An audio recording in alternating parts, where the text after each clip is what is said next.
You are listening to the Visualising War podcast.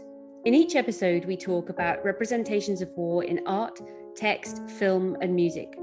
With new guests each time, we look at how people have described or imagined war in different periods and places, and we discuss the impact which war stories have on us as individuals and societies. Hello, my name is Alice Koenig, and I co-direct the Visualising War project at the University of St Andrews. My guest today is Dr Roddy Brett, an expert on political violence and peacebuilding at the University of Bristol.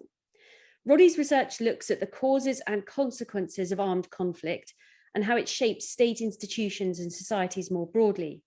He also works a lot on conflict resolution and transitional justice, and he's the author and co-author of a number of books, including the Companion to Peace and Conflict Fieldwork Manual, The Politics of Victimhood in Post-Conflict Societies, and The Origins and Dynamics of Genocide, Political Violence in Guatemala. He's worked in Colombia as well as Guatemala, and more recently he's been looking at armed conflict in Ukraine, Myanmar, Lebanon, and Northern Ireland, examining the legacies of political violence and the strategies which individuals and groups use to coexist in the aftermath of mass violence. Roddy isn't just an academic, he has also worked for the United Nations and various NGOs on conflict analysis and conflict transformation. And just to give you one example, in Guatemala, he was part of the team that prepared the investigation and brought evidence against former de facto President General Rios Montt for genocide and crimes against humanity, which resulted in his conviction in 2013. So Roddy has a wealth of expertise to share with us about how political violence emerges, evolves and impacts people, and how sustainable peace building, conflict resolution and transitional justice can be fostered. So Roddy, thank you so much for taking time to talk to me today, and welcome to the Visualising War podcast. Hi Alice, great to be here. Thank you so much, and amazing to be a part of what is an extraordinary series, and I can't wait to listen to more of them. So thank you very much. Lovely to be in touch again. Thank you. So, Roddy, you study political violence, and I wonder if you could just kick us off by explaining how you define that. What exactly does your research focus on? I'm not asked that very often, so that's quite a tough question. I guess to get down to the root of it, the basics of it, I would probably define political violence as, unsurprisingly, violence that's politically motivated, that often is exercised to redress a balance of power between actors, and of course, aims to achieve political goals. That often means that political violence is identified in context of sort of asymmetrical conflict, if you like. It's heterogeneous, it involves diverse acts and of course actors, both state and non-state, and that can include murder, maiming, terrorism, which I suspect we'll come to this in a minute, rebellion, sexual and gender-based violence. And in a way, and I think this is a complex question, right? It's a violence that's carried out by people who believe in what they're doing. And in a sense, of course, that isn't to justify what they're doing, but I think you can't understand political violence unless you understand why political actors carry out that kind of violence. Mm-hmm. So the question of putting ourselves in the shoes of perpetrators of political violence is a complex one, but I think it's a very important one, right? That's a very interesting point you make there, that in order to understand it, you actually do have to see it from the point of view of people who are carrying it out, as well as the point of view of the people it's impacting on. I guess the reason I asked you that question to start off is just that definitions and categories of violence matter, don't they? So I wonder if you could say a little bit from your experience about how the way that we describe different kinds of violence or conflict affect both how we visualize it, but also how we deal with it. Yeah, I think that's a great point, Alice. I mean, I would say that political violence includes internal armed conflict. For me, the kind of overarching category is political violence, right? And within that context, you can have genocide, crimes against humanity, civil war against civilians, violence against non-combatants then, but also perhaps regular and irregular warfare, individuals, collective groups. Wider categories, wider definitions matter. I mean, I think they matter for different reasons, right? And of course, they may matter because of their legal ramifications, right? The way in which you define a particular episode of violence, such as genocidal violence, will have stronger, different, more complex, perhaps legal ramifications than would a single isolated political murder, for example. Legally, juridically, they're important in that regard. That also suggests the question that very often we talk about in classes with students, which is why perhaps maybe it's implicit, but they often identify a hierarchy of different kinds of political violence, right? And at the top of that is the most atrocious crime, apparently, which is genocide. So there's this kind of hierarchical notion, which also suggests, in that respect, that categories and definitions bring with them a moral value or a moral weight. When we talk about terrorism, for example, we're very often implicitly having a very negative connotation towards the actor that carries that out. I'm happy to come back to that. And I think finally, sort of thirdly, in terms of why definitions or categories might matter, it may also matter how we define a kind of violence might matter with respect to how we respond to it in the future.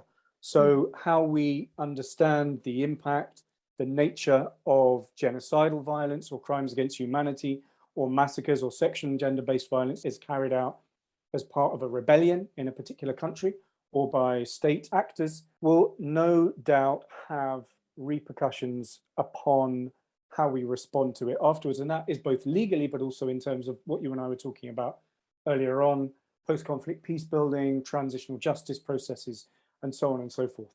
Yeah, I guess it also matters at the level of the individual as well. So the official stories that are told about what's been going on, whether it was a civil war, whether it was guerrilla warfare, whether it was a genocide, really help to frame, or sometimes unhelpfully frame, what individuals feel that they've gone through and how they then cope as victims or indeed as perpetrators.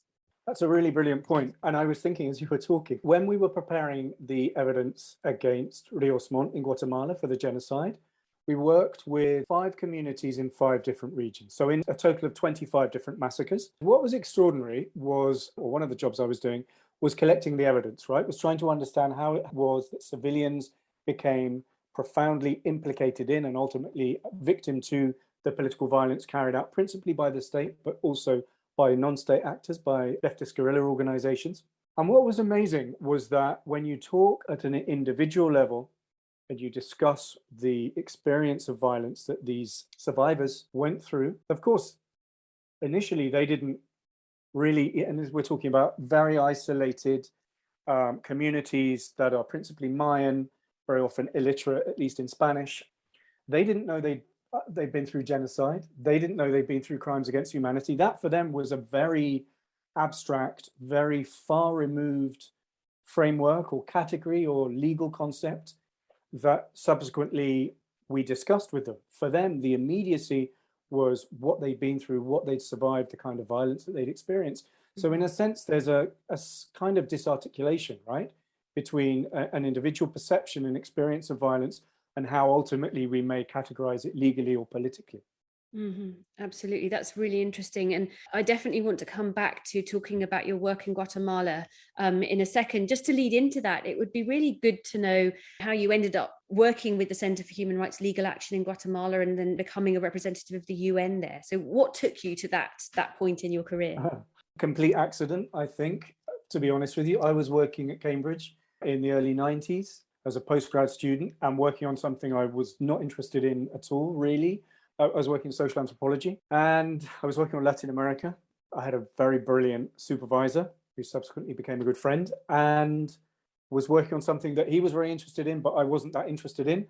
And a package came through my door in 1992, which was a manifesto of something called the 500 Years of Resistance campaign, which was essentially a manifesto from a whole range of different organizations, indigenous, Afro-Latin, American, human rights organizations, women's organizations, peasants organizations. If you imagine the time, 1992, they'd come together in Latin America to protest against what the old world, Spain, was calling the celebration of 500 years.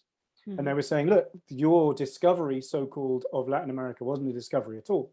We were already here. It was an invasion, it was a conquest, and so on. And the materials went very profoundly into the Guatemalan Genocide. And that kind of grabbed me and I felt, this is what I want to work on. So I went, and to the chagrin of my poor supervisor, told him from one day to the next I was changing my thesis topic and began to work on Guatemala, then began to go to Guatemala in 1992 and 1993, ended up studying different degrees, ended up getting my PhD. And the day literally after I was awarded my PhD, I got on an airplane and flew back to Guatemala.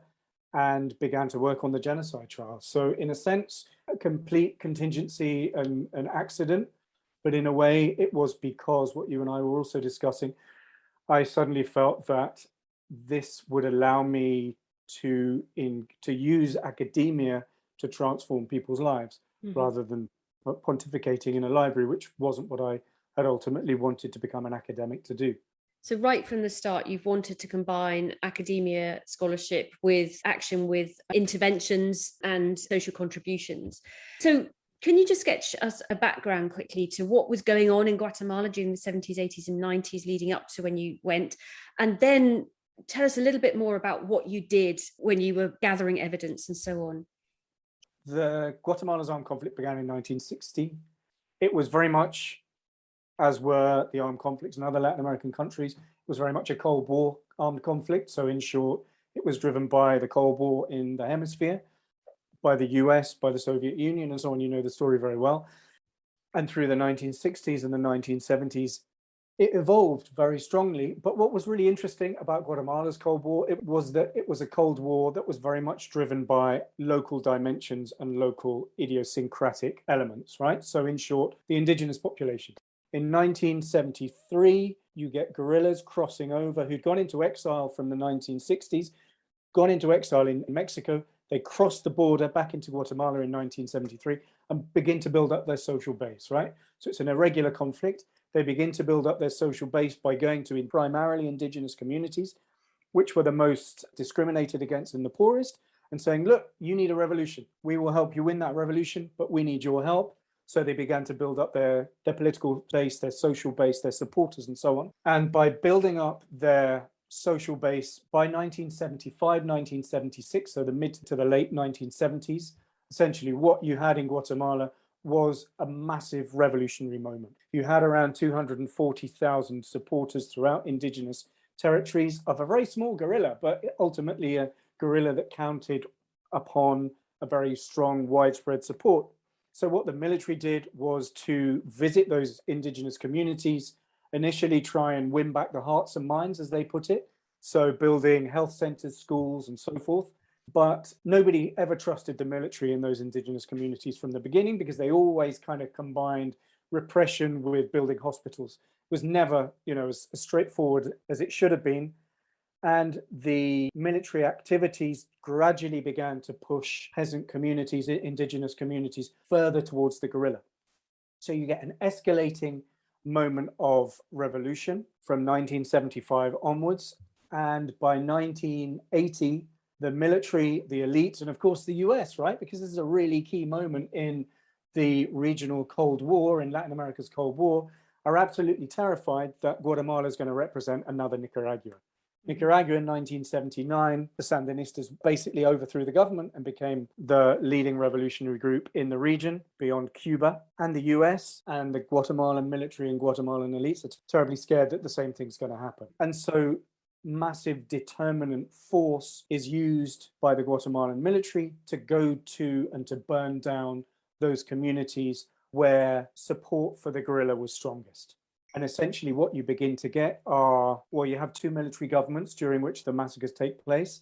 The government of Lucas Garcia, 1978 to 1982. And under Lucas Garcia, there's a kind of pretty awful botched counterinsurgency that, rather than really getting to the root of the insurgents, what it does is push communities further and further towards the guerrilla. So the guerrilla begins to recruit more peasants. The guerrilla begins to swell in its ranks, and it ultimately fails. And by 1982, the Guatemalan elite is terrified that actually Lucas Garcia's counterinsurgency has been counterproductive, which it effectively had been.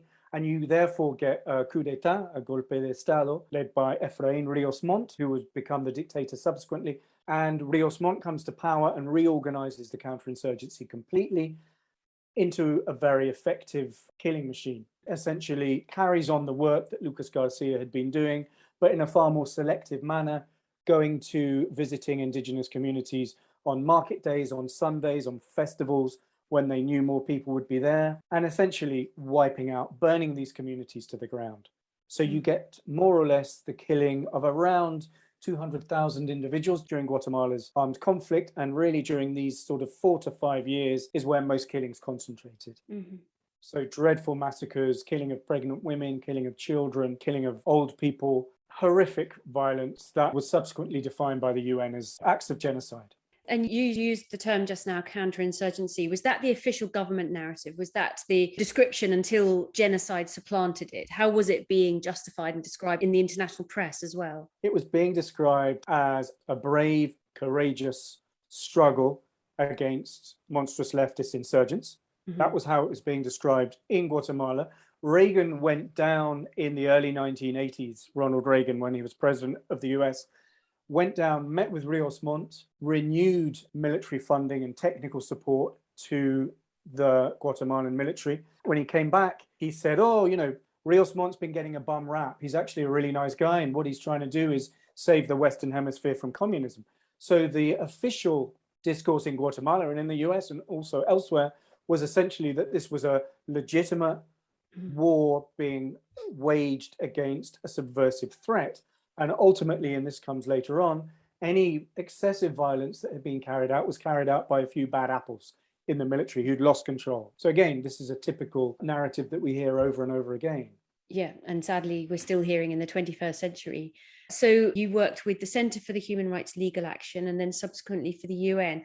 Can you tell us a little bit more about that? What were they trying to do? Were they setting out right from the start to prosecute General Efrain Rios Montt? What other agenda did they have? The genocide trial really begins in 1999, so the end of the 1990s. Part of Guatemala's actually unprecedented and extraordinarily complex and sophisticated peace deal that was signed ultimately between the government and the guerrilla around 1987 and 1996 was about a 9-year peace process. Part of that was a truth commission. Mm-hmm. And it's really kind of the first time that transitional justice mechanisms such as a truth commission were used very formally within the context of a peace process. And what's extraordinary about the Truth Commission, its mandate was quite limited. It was initially only given 6 months to investigate 36 years of armed conflict. That was subsequently expanded to, I think, 18 months, but still, it's a very short period of time. It wasn't allowed to name names.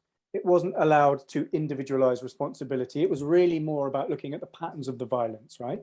Of course, the Guatemalan military and governments successively had never admitted to the genocide, and nor have they since, right? But what the Truth Commission did was, in its final report and recommendations, it stated explicitly that acts of genocide had been perpetrated in 4 regions of Guatemala. Mm. Now, that's really the starting point for the legal case. Now, whilst the Truth Commission wasn't allowed to be used as evidence in legal cases, in a sense, that's the kind of formal space out of which the investigation was subsequently began. And what happens is Guatemalan lawyers and international lawyers, human rights lawyers, get together really at the end of the 1990s and begin to shape a legal case. Because what's curious, right, is in the case of Guatemala, you don't have, as you did really around the same time in the former Yugoslavia and Rwanda, there's no international tribunal, Alice, that's established. The word genocide doesn't appear in any of the peace agreements. Not only did the Guatemalan military and state and elites deny the fact that genocide had taken place, that injury, I think, to the victims to a certain degree was pretty much consolidated within the peace package itself. Now, the only time it's mentioned, as I've said already, is in the subsequent conclusions and recommendations, right? The Truth Commission recommends that the genocide be investigated and sanctioned. So that's the kind of formal starting point. You then, at the end of the 1990s, get international lawyers coming together with Guatemalan lawyers and German lawyers who begin to build the case. So the case is built from the late 1990s onwards. I begin to get involved in 2002, and my role was to carry out what were called special witness reports. So I was asked to write special witness reports, which I did ultimately for 2 regions of the country. We decided to work in 5 regions of the country, which corresponded to the regions that the Truth Commission had identified where acts of genocide had taken place. I worked in 2 of those regions, and I essentially lived in survivor communities and gathered evidence. And that evidence was essentially around what was going on prior to the massacres, how the community began to be involved in the violence, the nature of the violence itself, the impact of the violence, and what happened afterwards. So I spent around 2 years on and off in these communities putting this evidence together. The evidence was then submitted to the public prosecutor's office as evidence for the wider trial. We were working, as I say, on 25 massacres. And at some point, really in the beginning of the 2000s, it's decided that we'll only work for the genocide trial itself. We'll only work on one particular region, which is the Ishil region, which is the region where I spent a lot of time and for which I wrote the report. Those reports, the special witness reports that I authored, therefore became part of a body of evidence, accompanied, for example, by very brilliant special witness reports on the psychological and physical damage to victims, to survivors.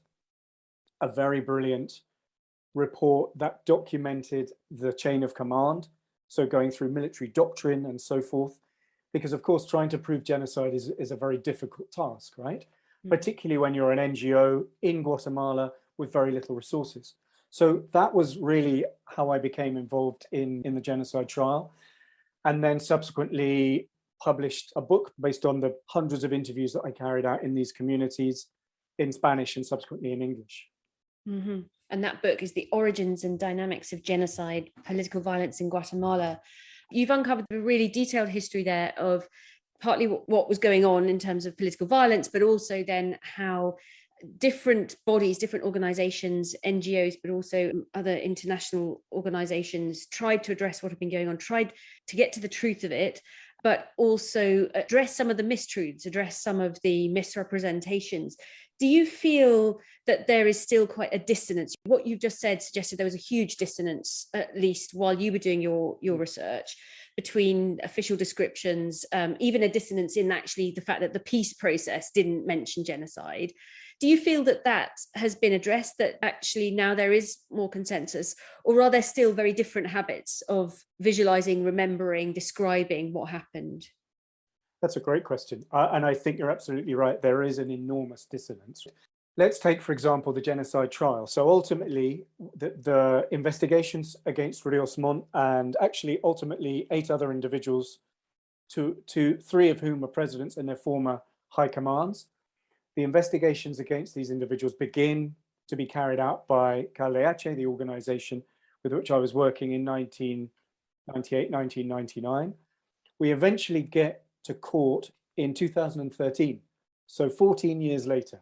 It's a process that's very complicated, that is struck by death threats, kidnappings, obvious lack of cooperation by the Guatemalan military and Guatemalan government, problems trying to get hold of the body of evidence, opposition from Guatemalan institutions themselves, the public prosecutor's office and so on.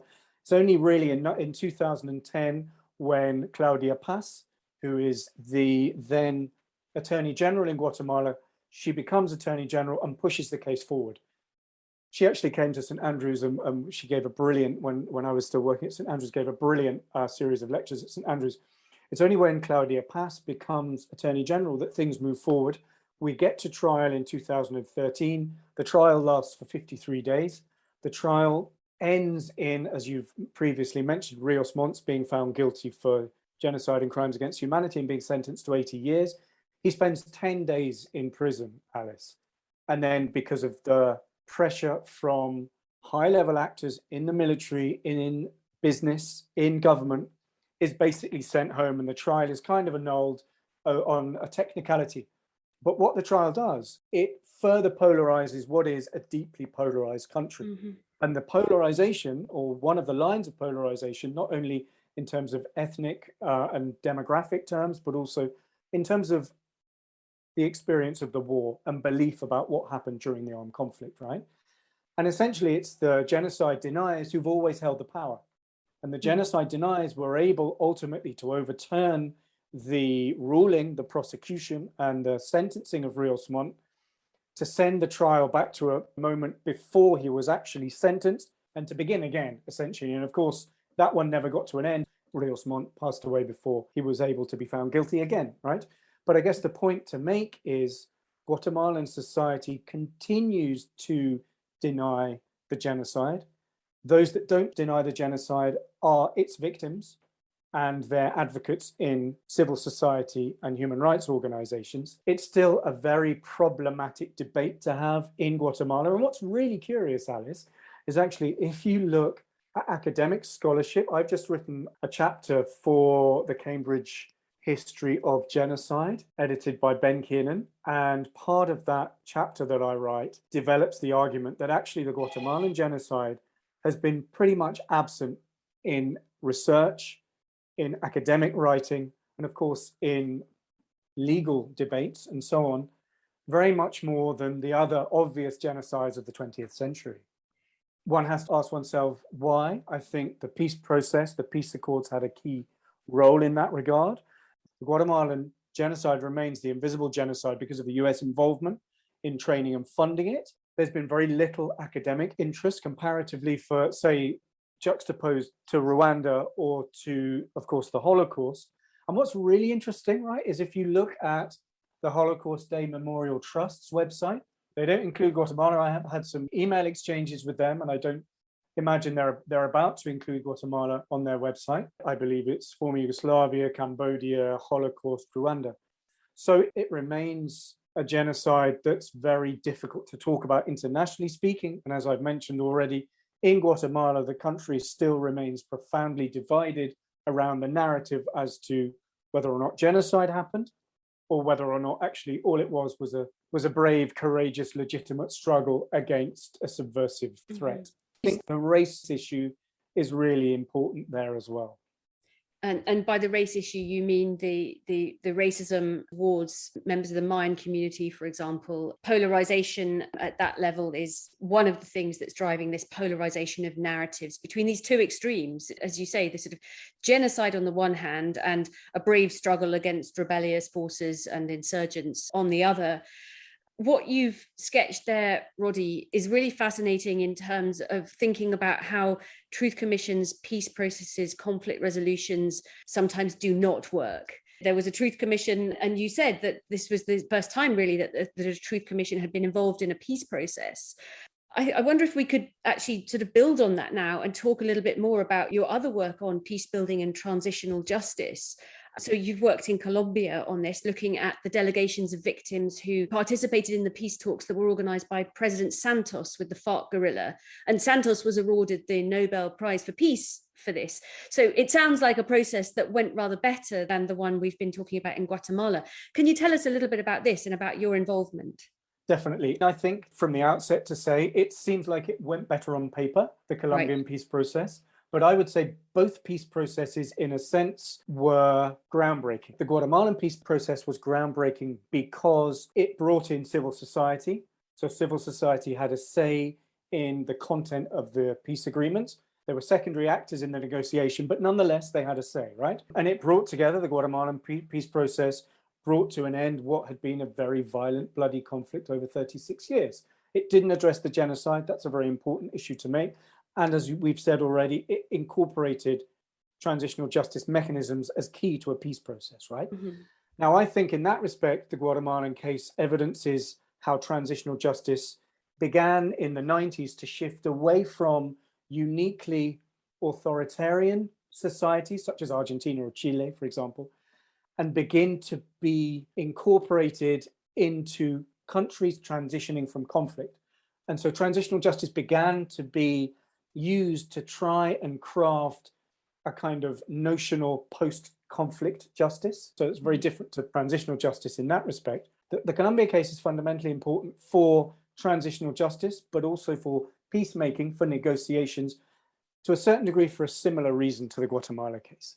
Why? Because what the Colombia case does, and it's the first active conflict to do this in the way in which it does it, is it gives victims a seat at the negotiating table. Mm-hmm. No peace process, Alice, had done that before in that particular way. The Santos government and the FARC guerrilla had been negotiating for 2 years. You know, they got fairly far in a sense. But in 2014, in June, I think, 2014, they issue a press release, a joint press communique, essentially stating something extraordinary, inviting 60 victims of Colombia's armed conflict to come to Havana, where they were negotiating, to present their testimonies and their proposals for what was the Transitional Justice Agreement, point 5 on the peace agenda. Now, I think that happened as a result of the enormous, extraordinary pressure of victims in Colombia. Victims have become political actors in Colombia in the most extraordinary way. They've been able to exert very significant leverage upon at least the Santos FARC peace process, but also because of international pressure from the United Nations, from other countries, and so on. And so what you get in 2014 is the arrival of 5 delegations of 12 individuals each, who come to Havana to present their proposals and give their testimonies to the negotiating actors. Now, I think what's really important is for 2 years, until 2014, you've had the negotiating parties in Havana very far removed, physically also, from what's going on in Colombia, and even further removed actually from their own victims. And of course, what was important about the Santos FARC peace process is that it was carried out without a truce, without a ceasefire. So the killing and the violence was continuing whilst the FARC and the Santos government were negotiating. And then in 2014, what you suddenly get is that the negotiating parties are confronted with their own victims. This process takes place over about 5 to 6 months, one delegation after the other visiting. And what the United Nations negotiating parties and other partners involved in the process sought to do was to bring about, as they've defined it, a universe of victims. So in other words, victims of different crimes, victims from different sectors, of course, different genders, in order to evidence to themselves, ultimately, the very widespread patterns of victimization that the Colombian armed conflict had wrought during what was effectively 5 decades. Well, so I think one of the things that's fascinating there is you've talked about this universe of victims, which in itself is an extraordinary idea, but also extraordinary about this is the idea that the actors, the people perpetrating political violence, are sitting there and listening to and being told other sides of their own story. And I think that's really groundbreaking about this process, this sense that what normally happens in political violence is people, as we heard with Guatemala, keep adhering to their story and keep telling it, no matter how many people believe or disbelieve it. And so it really does feel like quite a new thing and potentially a completely shape-shifting thing to have a situation where you're letting other people, letting your victims speak to you about what you've done to them. Absolutely right. One of the members of the victims delegation said to me, the key impact of the victims delegations visiting Havana to participate in the peace process was that, and I'm quoting her, they brought the human face of suffering to the peace negotiators. Here's an example. Rainel Barbosa, who is a young man in the early 2000s, was playing football near to his hometown in the countryside. It was a bank holiday. He was going back to Bogota the next day to work. He stepped on a landmine and he lost his leg. Of course, that completely changed his life. This is one victim. The landmine had been sowed by the FARC. Now, Rainel Barbosa ultimately is one of the members of the victims delegations that goes to Havana. What Rainel Barbosa did, so essentially, if you imagine a delegation of 12 individuals, each individual was initially given 15 minutes to tell their story. That didn't happen. How could it happen? Mm-hmm. Each individual was given 15 minutes to tell their story. There were 6 testimonies, then there was a break, then there were 6 testimonies, then there was lunch. The negotiating parties weren't allowed to interrupt, weren't allowed to respond immediately or directly to the victims' testimonies. When Rainel Barbosa began to give his testimony, he took off his false leg and he put it on the table. And he said, "This is what you've done to me. This is what your war did to me. And I'm one, as you know very well, of millions of victims of this."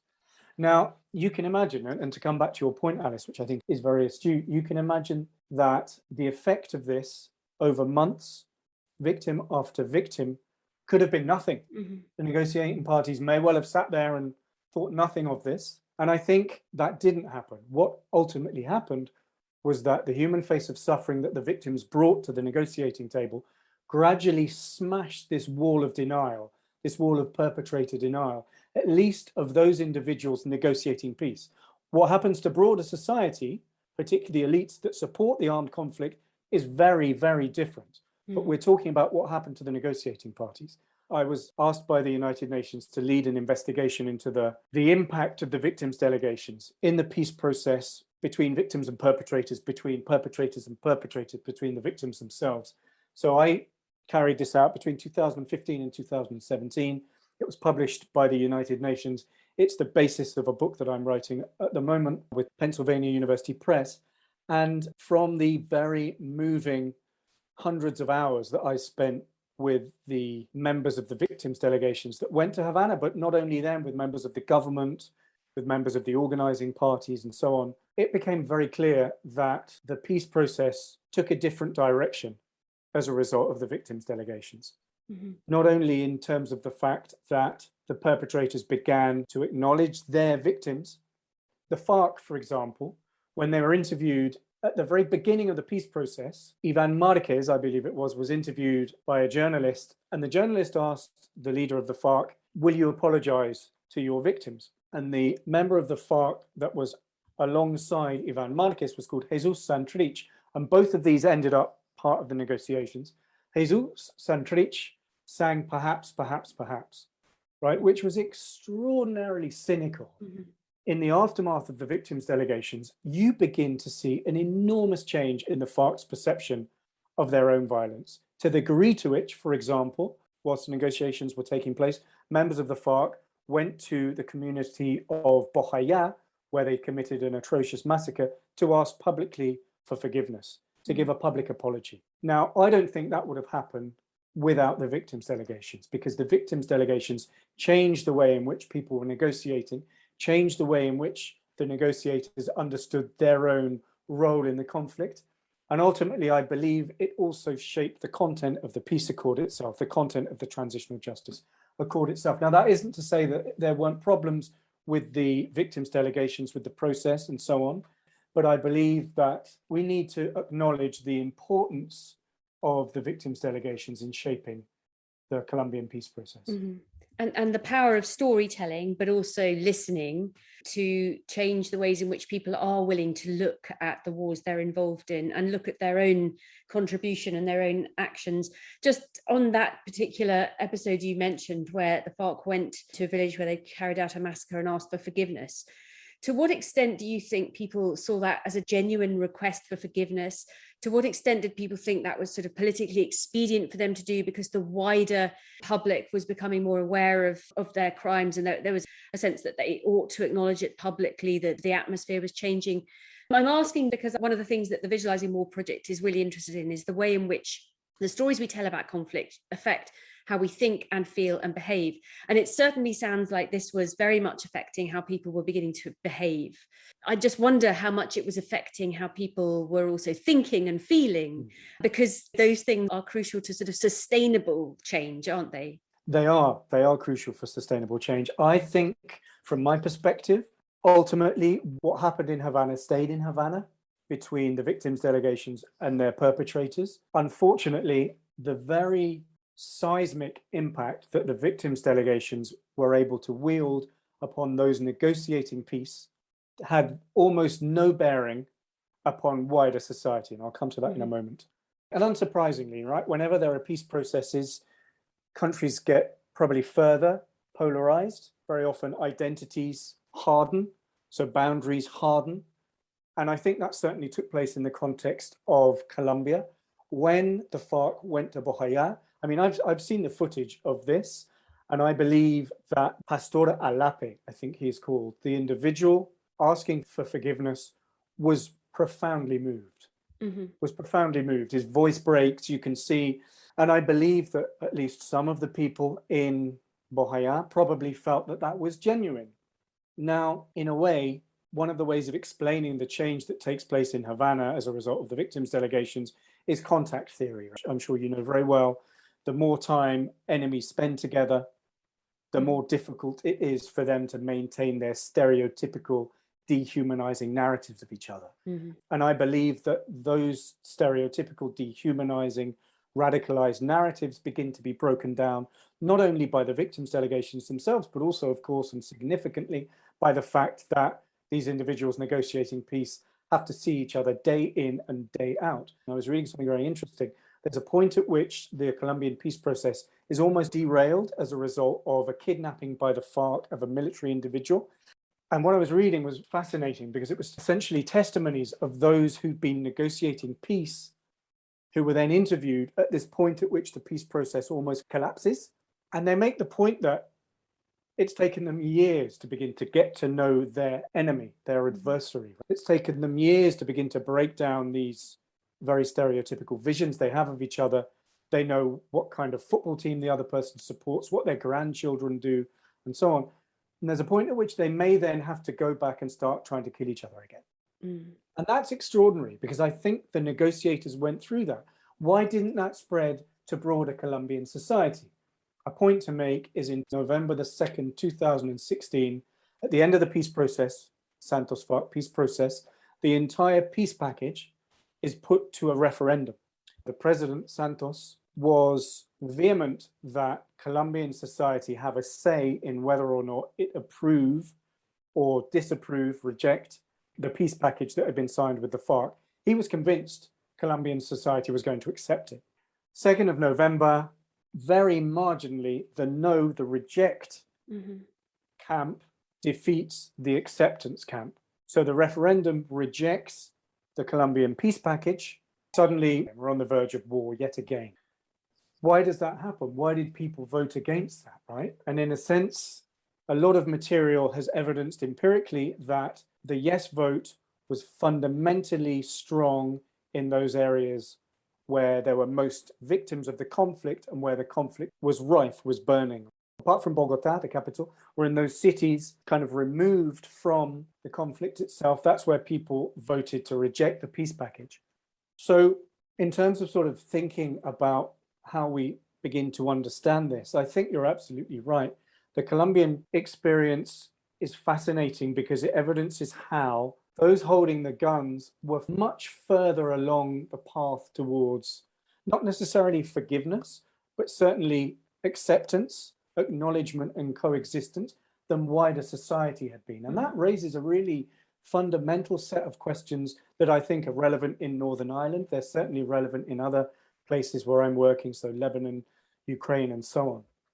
Yeah, really fascinating to hear you talk that through. So you've talked us through a couple of complex, groundbreaking, but also in some ways unsuccessful or problematic processes. I wonder if you can just tell us a little bit more about some of the recommendations, the theory that you've been developing around reconciliation, around transitional justice, sustainable peace building, because you've obviously been drawing on these experiences. What have you learned from them about what might work in future?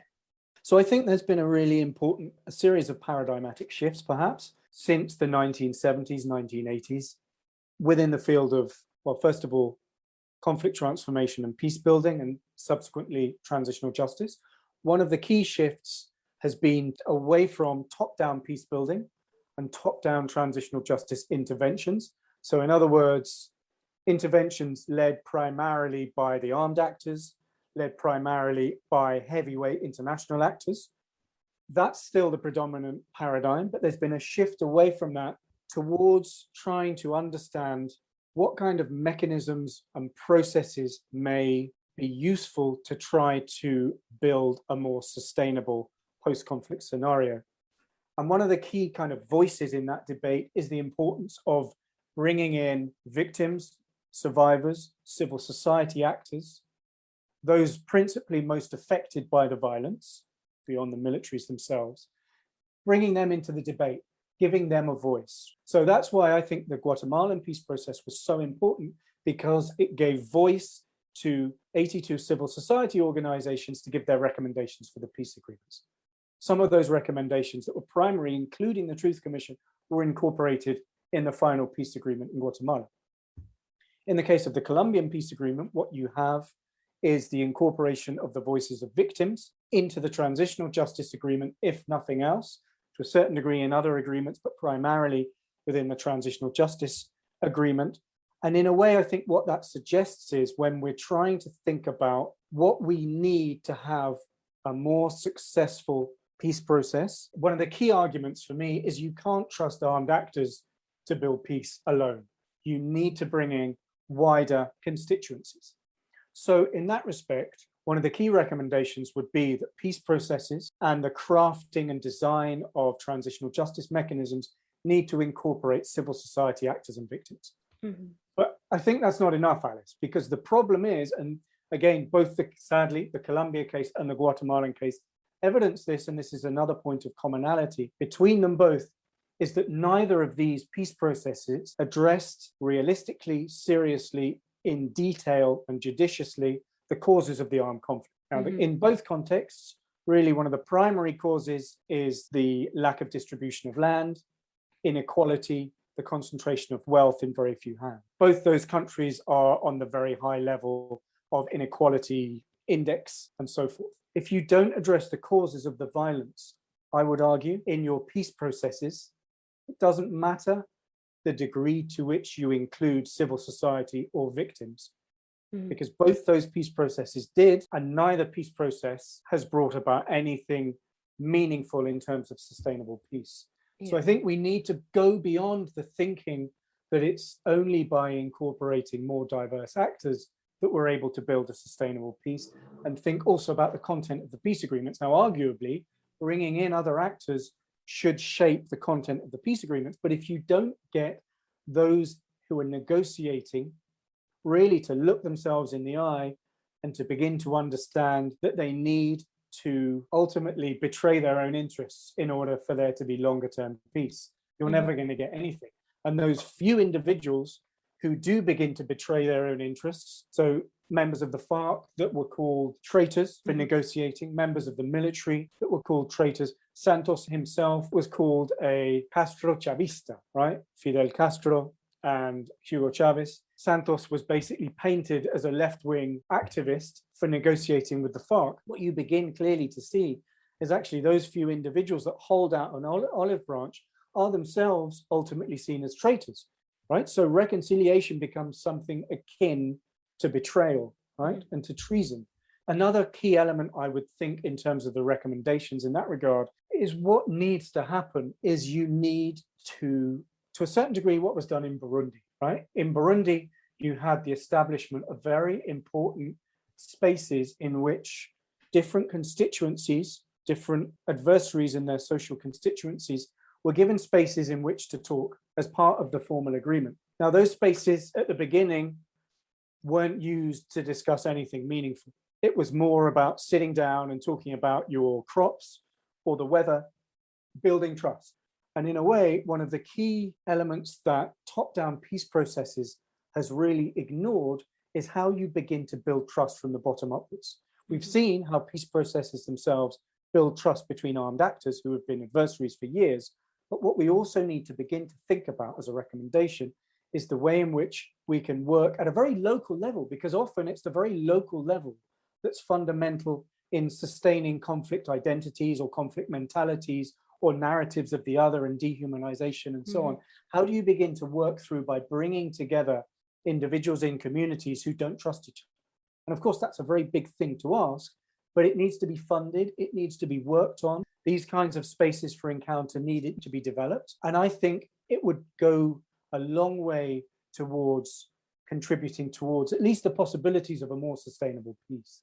You've raised so many interesting points there. That phrase spaces for encounter is one I'll hold on to. I think it's a very good way of visualizing one of the things that really is fundamental and necessary to successful and sustainable peace building. I think another thing that I was thinking about as you were talking there was that as well as a sort of a universe of victims, as well as a diversity of voices, one of the things that the Colombia case suggests to me is that you need a diversity of listeners.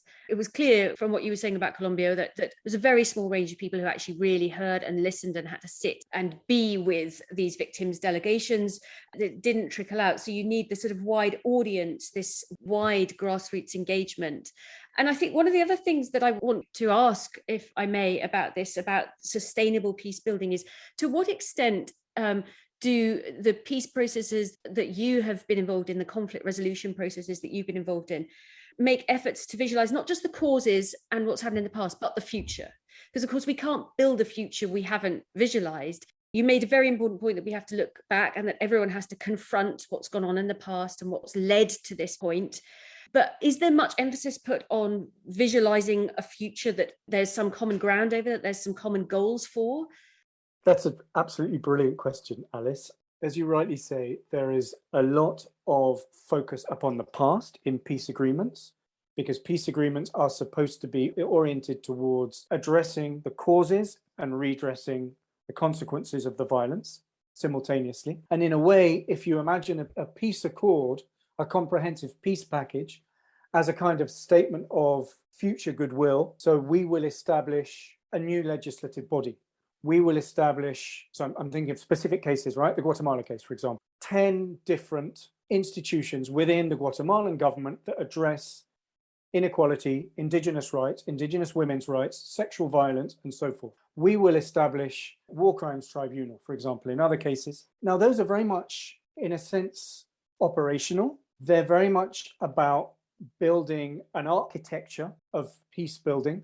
They're very much about developing and pushing forward processes. But I think there's very little envisioning of the future that takes place in those peace agreements beyond, for example, beyond the establishment of a constituent assembly, beyond the establishment of a particular unit within the public prosecutor's office to look at war crimes, beyond the legalization of indigenous languages, so on and so forth, right? Yeah. So I don't think there's a lot of sitting down and thinking about what a peaceful future might look like. And curiously, if you look at the really important reconciliation literature that I've been looking at recently, obviously talks about how acknowledgement of your adversary is fundamental, understanding of their reasons and history, their historical grievances is fundamental. It doesn't mean you have to agree with it, but you have to acknowledge it.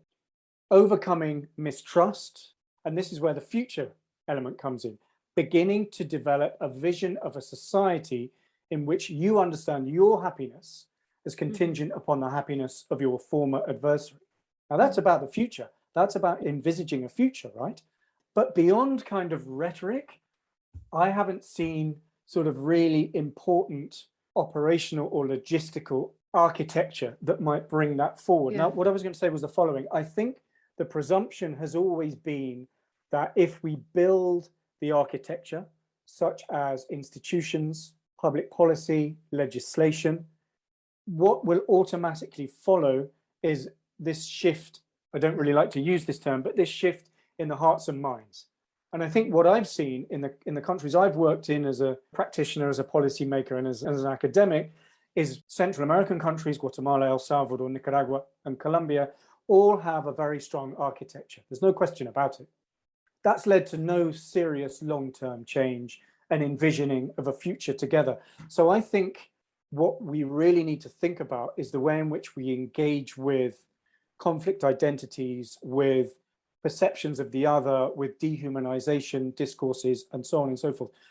So another one of the really fantastic members of the victims delegations is called Marta Luz de Amorocho. And Marta Luz lost one of her sons who was killed and another who was terribly wounded and ultimately recovered, again in a bomb that was set off by the FARC. Marta Luz has gone through really extraordinary processes. She was in Havana, as I've said. She went to Havana and she said, look, what I want is that you stop fighting. I know I'm not going to get my son back. I understand why you did what you did. It was wrong, but I understand it. What you need to do is put your weapons down, and I need you to guarantee the fact that no other mothers will, that same thing will happen to them as happened to me.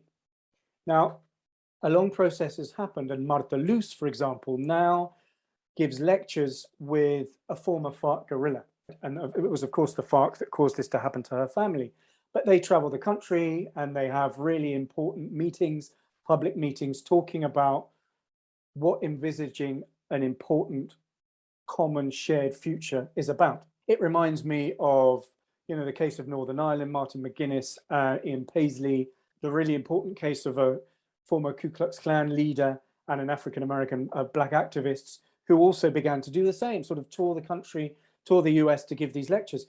And I think there are really important key figures that can do this, who can be inspirational. But I think we need to learn, as a peace building industry, we need to learn to replicate those experiences on a far more grassroots level. It's difficult because people don't necessarily want to overcome the past. I think the presumption in peace and conflict studies is that under the correct conditions, everybody wants to make peace.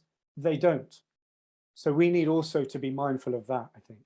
That's a very important last point. What you were just saying just before that as well sort of really chimes with the points you made earlier about this sort of move away from a top-down approach. It sounds like an awful lot of the envisioning of future peace tends towards that top down. It tends towards the establishment of some kind of institution or some kind of legal case or whatever, and that's very top down. But yeah, the most effective, the most sustainable approaches seem to, absolutely, as you say, seem to involve grassroots people, ordinary people coming together and modeling. I suppose that's what these people were doing if they're sort of a victim of the FARC and a former FARC guerrilla fighter, together modeling this sense of sort of shared purpose, shared vision.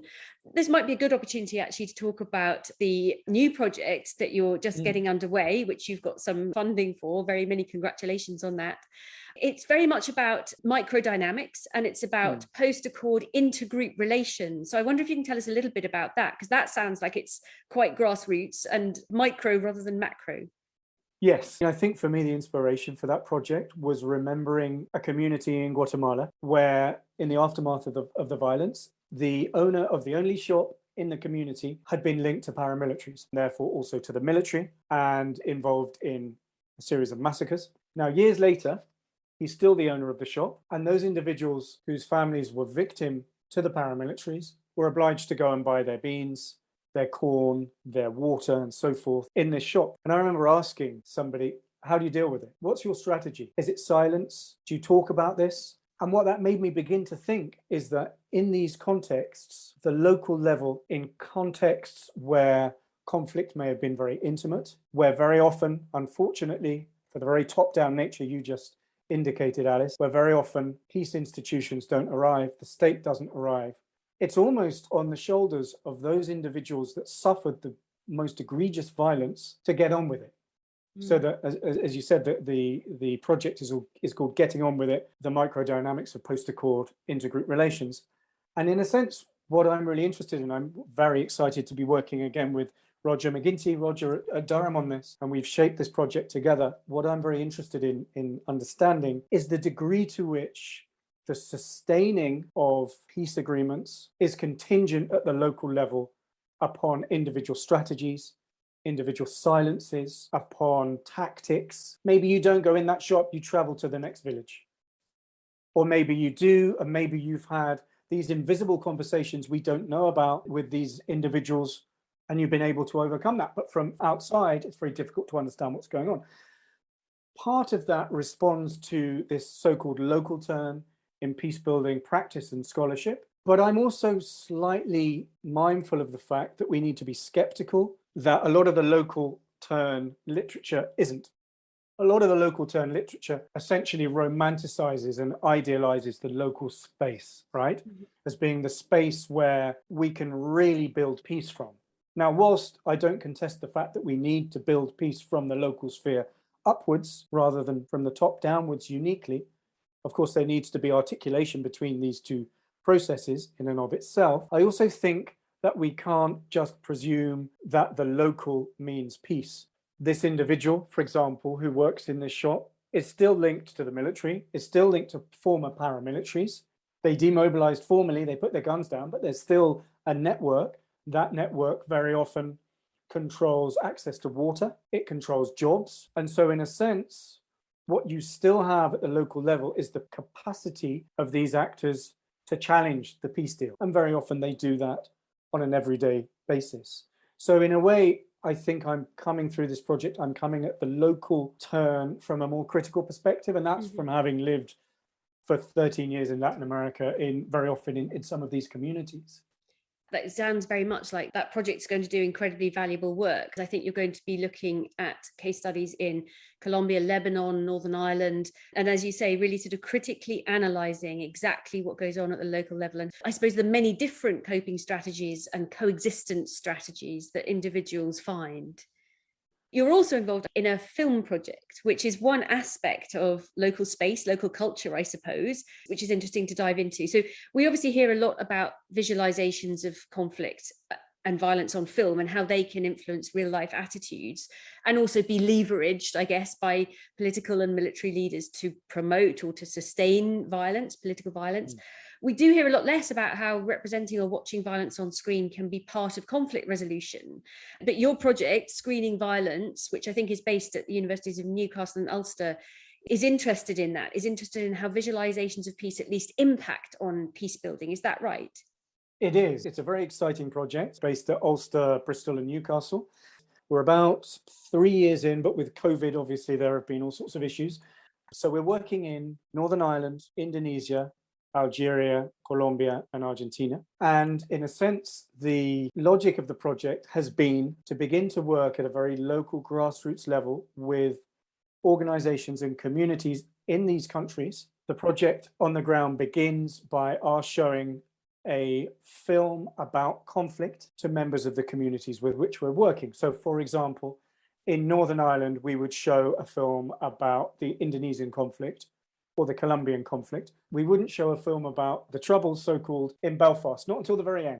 And the idea has basically been that when the communities are watching a conflict that's very far away from them in all senses of the word, language, culture, geography, nature of the violence, and so on, when they're watching this particular conflict, in a way, they don't feel threatened. In a way, it allows them to open up and to think about some of the key issues that they're looking at.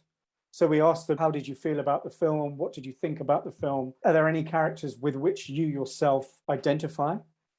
And what that begins to do is open the most extraordinary space in which individuals begin and the community itself begin to talk about other contexts, representations of violence, and ultimately their own experience of conflict and of violence itself. So what we've been doing is carrying out rounds of films throughout our different countries, working with brilliant collaborators on the ground. At the same time, whilst we've been showing the films, we've been recording. So we've been recording the film screenings.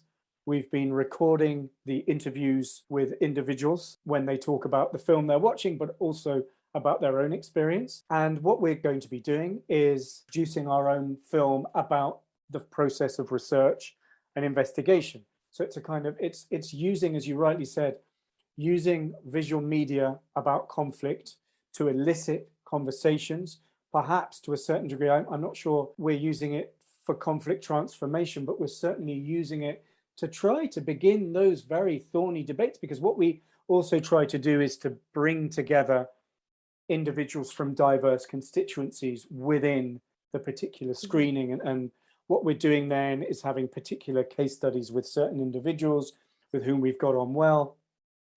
So that's kind of where we're going with it. So, for example, it allows us, I've just written an article with Guy Austin, who's the PI on the project at Newcastle.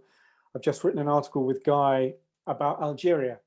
And what we talk about in the context of the Algerian case are representations and images. We talk about the question of darkness, how that is constantly reiterated in different ways and for different reasons. We talk about how when we are interviewing some of these people, gesture really matters. The way in which, for example, people will say something and touch their heart or touch their head or put their hands out. So I think in that regard, using film is allowing us to go beyond words and also to see the way in which gesture really matters when it comes to narrative and testimony. Mm-hmm.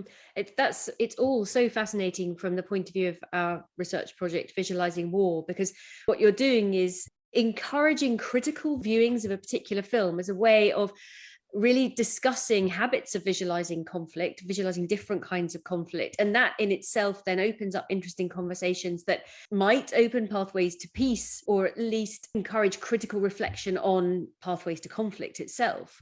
So it's really, really interesting to hear you talking about that. You've obviously been studying political violence many years and in many different parts of the world. Do you think that habits of visualizing conflict have changed much over time? I think, Alice, that our approaches to understanding conflict have changed. I've been working on political violence since, as I said, 1992. our approach to understanding conflict and political violence over that time. And that's not a very long time, right? That's 3 decades, really, 30 years. One of the biggest changes has been a shift, which I've talked to a certain degree about already, that I think is evident in both scholarship and practice policy. A shift away from uniquely focusing on top-down experiences of war, but also of peacemaking, right? Towards the everyday, so understanding the experiences of individuals. Roger McGinty's brilliant project, Everyday Peace Indicators, is one kind of example of that. Not only are we analysing political violence from a different lens, right? So not top down, but kind of bottom up, but we're also understanding peace building from that lens or through that lens as well, right? So Everyday Peace Indicators essentially begins to look at the way in which individuals on the ground themselves, not the World Bank or the UN or governments, what are the indicators that individuals that experience violent conflict would begin to offer? When is it that you feel you're living in peace, right? That's the question very often asked to these people. So Pamina Furchow's work and Roger McGinty's work is, of course, very good on this. I think that's one really important shift, because what we're beginning to do is to understand the human, the role not of machines or technologies uniquely, or militaries or armies, but actually the role that humans have, the role that individuals and communities play, their experience of violence. And I think that's a massive shift in 30 years. So I'd say that's one element. More recently, there's what some scholars have referred to as the turn towards bodies, or the body turn in international relations. So looking at the impact of war and peace building on human bodies. Lauren Wilcox's book, I think, is very good on this. And I think the question of embodiment is really important. And despite the fact that the most significant impact of war and political violence has been on human bodies, of course, on the environment and animals as well, there's historically been very little focus on that. The victimhood literature has been very good, I think, in that regard, as probably has been an exception. So at the moment, I'm putting together a project with other colleagues that's looking at reconciliation from a corporeal embodied approach that will try to kind of take this into account. And I think clearly that would involve psychology, the study of trauma, the study of the impact of violence on people's bodies, the way in which people experience violence. So just to put it in a nutshell, I think the biggest shift that I've experienced in both practice but also in scholarship has been away from top-down narratives, explanations and analyses to analyses that ultimately say we can't understand the impact of war and violence, its consequences, how to put an end to it without taking into account the testimonies, the narratives and the experiences of those it's affected most. It's really interesting to hear you say that. It chimes very much with what some of our other podcast guests have been talking about. We've had some artists on the podcast, for example, who are very, very interested in telling the stories of the everyday. One artist, an Iraqi artist, Rana Ibrahim, deliberately entitled a recent exhibition called Of Ordinary Things, because she really, really wanted to bring out the ordinary, the everyday experience, particularly of women in Iraq living through conflict, and making sure that that is part of the storytelling we do about war. I'm struck by what you say, partly because I'm an ancient historian by training. And so an awful lot of our first contact with ancient warfare is very much at the political, the strategic, the army level. Yes, we don't have very much evidence from the ancient world of what children went through. We have a little bit of evidence of what women went through. And wonderfully, there are novelists, for example, Pat Barker, who wrote The Silence of the Girls, who are transforming an epic poem by Homer, the Iliad, into a novel that's actually focused on women's experience. But that has got us on the Visualising War project thinking a bit about how is war taught in schools, and what's the balance between the emphasis on politics, strategy, technology, which obviously people get very excited about, and the social side. And clearly different wars are taught very differently. It's much easier to tackle the social side of World War II, for example, because in the UK you can talk about evacuees a lot and so on. But I wonder if you have any thoughts about how our habits of visualizing war are impacted by the ways in which we are taught to visualize it, or visualize peace, or visualize conflict resolution in school. Very much so. I think that's a very astute point. I was struck when you were talking about the exhibition Of Ordinary Things. I was at a really interesting exhibition the other day in the Bristol Museum, and there were fantastic photographs by Akihiko Okamura, terrible pronunciation, no doubt, from Tokyo, who was a photographer who went to Northern Ireland to photograph the Troubles. And what was really brilliant is that that's a photograph of 6 milk bottles that remind me of when I was a kid. That's how milk used to come to our house, right? And what the idea that Okamura had was essentially to photograph the details, right, that bring structure to the everyday life. And in a sense, people still go to school when war is on in many contexts. They do in Colombia. When I lived in Colombia for 5 years, in Guatemala for 8, less in Guatemala, life goes on. Life has to go on, right? And the everyday, ordinary element, as you say, of ordinary things, I think is absolutely fundamental. It's really important. And I think, of course, how we teach war in schools is very important. The problem is, for example, in the case of Guatemala, despite the peace agreements, the war is not being taught. No one's going back to that. How we deal with and understand the past is always going to be a field of contestation. There's no question about that. But another key, if we're thinking of sort of recommendations, and clearly this is in a lot of peace accords and transitional justice reports, but that really needs to happen, is that wars need to be taught in schools in far more approachable ways. Literature, as you rightly say, do it. I'm about to read a book to my son who's 7, The Armistice Runner, which I think talks about the trenches in the First World War. He's really interested in war, so he'll find that very exciting. I wanted to come back to the Getting On With It project, the ESRC project in Lebanon, Colombia, and Northern Ireland. One of the things we will do in that project is to use photography. We're going to teach individuals in our communities where we're working to use cameras, and possibly video cameras, but certainly still cameras, because what we would like to do is to understand how these individuals who've lived war, experienced war, are living in some kind of, in these 3 countries at least, problematic, violent post-conflict, right? How they represent their communities. If we ask them to go and photograph peace, go and photograph war, what are they going to photograph? It's not going to be a soldier like Don McCullen's brilliant work was, right? Lying on the ground. It's going to be something different. Perhaps it will be an institution. Perhaps it'll be a building. And so part of our project, we're going to publish a photography book.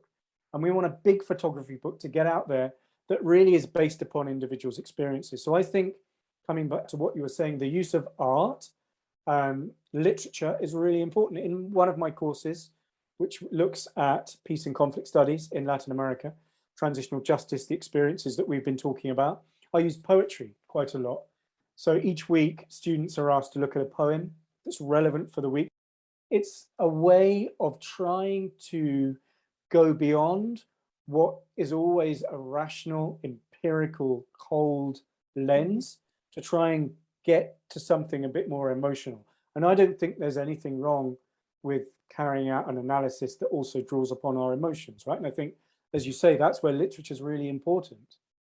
You've touched on so many interesting things there, Roddy. One of the things that you were just talking about with this photography project that you want to get reminded me of another podcast we did right at the start of our series with the NGO Never Such Innocence, who invite children and young people all around the world to send in poems, speeches, artwork, and songs that reflect their experiences or their views of conflict. And one of the things that's really striking about the growing archive they've got is just how differently children and young people want to visualize and represent conflict. So some of it will be the archetypal image of maybe of a soldier or a battleground, but many of them are coming up with really different ways of visualizing and conceptualizing conflict. Their next competition is going to be about life after conflict. So again, it's a really interesting opportunity, and hearing young people's voices on this is really fascinating. I think another thing that your comments just brought out when you mentioned the sort of the snapshot of the milk bottles, for example, is that when we're talking about war and peace, we think of them as a dichotomy. We think of them as alternatives to each other, and that presumably an awful lot of conflict resolution. You said, kids still go to school in the middle of a war. Absolutely. We're recording this in the week after the Taliban took over Afghanistan, and there's all sorts of terrible things coming out in our news feeds, but clearly also people are trying to get on. They're still trying to go to the shops and actually get some food, obviously in very difficult situations. Children are still trying to go to school. People are still trying to go to work. And so that boundary that we have between peace and conflict presumably is one of the things that we need to break down and address when we're doing conflict resolution and when we're thinking about visualizing peace and peace building.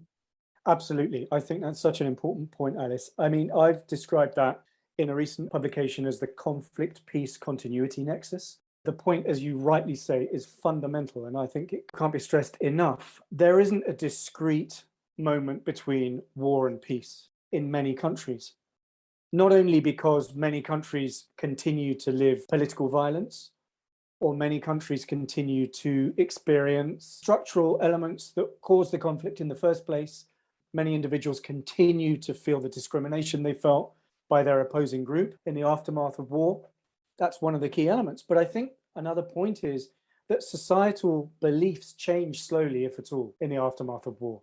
People continue to view the present through the societal cleavages of the past. And of course, what that also means is they're viewing their present through the discriminatory frameworks that perhaps led to war or were hardened by them.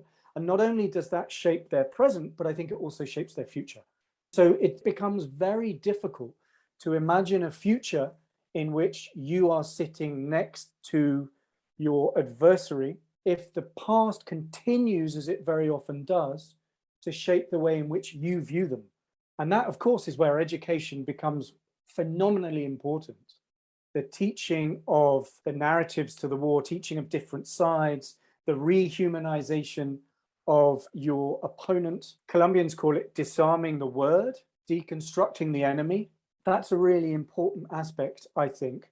And so this kind of discrete difference between past, present, and future is rarely lived. It reminds me, one of the survivors of the massacres who was part of the genocide case in the Ishil, I spoke to him about a month after the Rios Montt trial had been overturned. And he said to me, look, we're still living in the 1980s. This is 2013. We'd got to a point where we had begun to trust the state institutions to redress the violence that happened to us. That was embodied through the guilty verdict against Rios Montt and the way in which parts of the state began to use its mechanisms to deal with their grievances.